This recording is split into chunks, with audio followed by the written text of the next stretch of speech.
kedai member ni, nasi kawuk ni dia baru buka tak sampai sebulan. Okey, aku nak bawa korang dekat restoran Lidah ni. Kita ada kedai baru ni kedai dia, Nasi Kak Wok Kampung Tengah. Kita ada kedai baru sekarang ni, nama dia kedai Kak Wok. Nasi Kak Wok Kampung Tengah. Kampung Tengah. Daerah Mak Abah. Ada belakang. Ni nampak ni. Ni gulai dia. Nampak ni, pekat, likat, padu, power semua ada. Ni aku nak letak di saya punya ni. Betul. Okey, letak. Itu yang pentingnya kita kuah ni. Kuah. Baca sikit. Jangan banyak sangat. Tak api. Nak panggil tulang ke? Mana-mana boleh.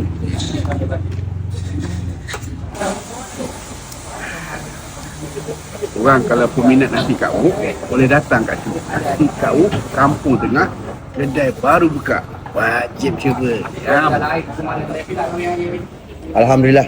Hari ni sempena majlis makan percuma. Sempena ni lah, macam doa selamat lah. Yang mana tahu Haji Lidah ni, Jalan Darat Mak Ba ni, dia tahulah. Berdepan kedai tayar ni. Nasi Kak Wok nampak macam simple. Namanya Kak Wok, tapi kuah dia ni lain macam. Dia wok dia tu mungkin lebih sikit lah. Apa-apa pun terbaik. Sebab apa? Sebab Jackie telefon saya. Awak tengoklah. Jackie Stingko Yahoo ni, dia tak boleh hidup tanpa saya. Jadi saya kena angkat telefon dia